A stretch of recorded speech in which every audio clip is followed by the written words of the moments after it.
love anything pumpkin. So now, part of the dry ingredients. Seems like a long time for this thin.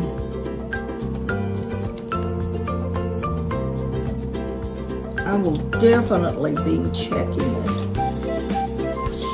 I've got so many good pumpkin recipes for you guys. I hope you like pumpkin, because I certainly do. I've got pumpkin cookies, pumpkin bread, pumpkin cake, pumpkin soup. Not even, I used about half a tablespoon. I want to eat those.